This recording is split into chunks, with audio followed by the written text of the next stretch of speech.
My sister kept insisting someone was living in her attic. I thought she was losing her mind until I spent one night there when my younger sister Rachel called me for the third time in a single week, saying someone was living in her attic. I honestly thought stress had finally caught up with her. She had just finalized a messy divorce, was raising 2 kids on her own, and had moved into a century-old farmhouse outside Columbus, Ohio because it was the only place she could afford. Old houses make noises. They settle, the pipes expand, squirrels get into the roof, and raccoons sound surprisingly human when they're running across wooden beams at night. That's exactly what I told her every time she called. But Rachel wouldn't let it go. She insisted she heard slow footsteps above her bedroom almost every night between 2 and 3 in the morning.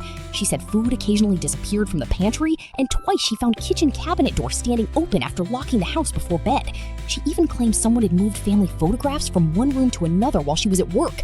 I blamed exhaustion. She blamed the attic. Eventually, she got frustrated enough to challenge me. "If you think I'm imagining it," she said, "come spend one night here." I agreed, mostly to prove her wrong. I arrived Saturday evening with an overnight bag, takeout, and every intention of showing my sister there was a perfectly reasonable explanation for everything. The house was old but well maintained. I checked every window, every exterior door, and even climbed into the attic before sunset with a flashlight. It was dusty, cramped, and filled with boxes left by previous owners, but there was no sign anyone had been living there. No sleeping bag, no food wrappers, no fresh footprints. I climbed back down, feeling pretty confident. Rachel looked disappointed when I told her the attic was empty. "Just wait until tonight," she replied. After putting the kids to bed, we watched a movie in the living room until almost midnight. Everything was completely quiet. Around 1 o'clock, I started joking that maybe the ghost had taken the night off. Rachel didn't laugh. She simply turned off the television and listened. At exactly 2:18 a.m., we both heard it. One slow footstep directly above us. Then another. Then another. It was a narrow storage cavity built between the ceiling of the second floor and the roof line, large enough for someone to crawl through, but almost impossible to notice unless you knew it existed. The deputy crawled inside first. About 20 feet in, he called for another flashlight. When he came back out, his expression had completely changed. He asked Rachel one question: "Have you noticed anyone watching your house recently?" She shook her head. Without saying another word, he asked for backup. Within half an hour, detectives filled the property. They eventually showed us what they had found inside the hidden space.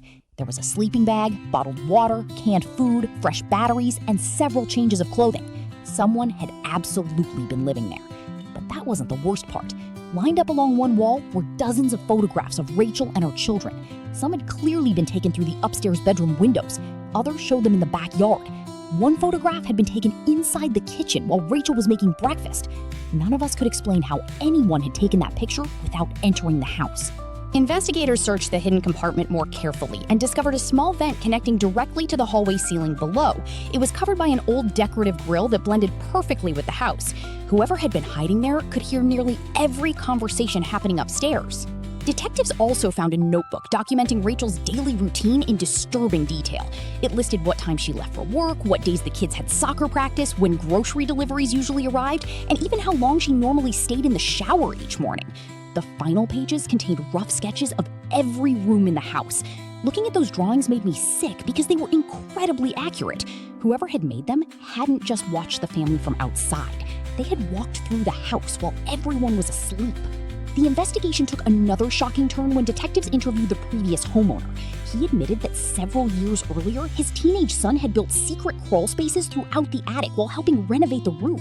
The spaces were never included on renovation plans because they weren't intended for storage. They were simply odd gaps left between support beams that the teenager had connected for fun. After the house was sold, everyone forgot they existed. Detectives eventually identified fingerprints inside the compartment belonging to a man who had worked for a local insulation company. Company records showed he had spent 3 days working in Rachel's attic just 2 months after she moved in.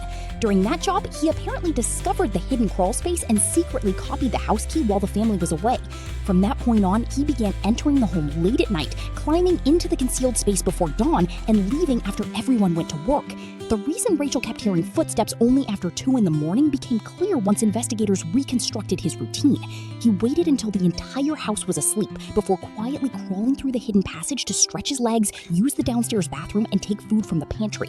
Detectives later proved he rarely stayed inside the actual living areas for more than a few minutes because he knew the family usually slept soundly after midnight. Unfortunately for him, Rachel had recently started waking up several times a night because of stress from the divorce. That's why she began hearing him. The disappearing food, moved photographs, and open cabinets weren't signs of ghosts or imagination. They were simply careless mistakes made by someone who had grown far too comfortable living above another family's ceiling. 3 days later, police arrested the insulation worker after surveillance cameras placed around the property captured him returning just after midnight. He didn't know detectives had already discovered the hidden compartment. He walked straight toward the side entrance, carrying a backpack filled with bottled water and canned food before officers surrounded him. During a search of his apartment, investigators found spare keys to several homes where he had previously worked, along with notebooks documenting addresses, family schedules, and photographs of homeowners. Rachel wasn't his first victim. She was simply the first person who refused to believe the strange noises were nothing. Detectives believed he had been secretly entering occupied homes for years without being caught, because most people blamed unusual sounds on old houses or small animals. Months later, after the trial ended, Rachel asked me if I remembered what I said during our first phone call.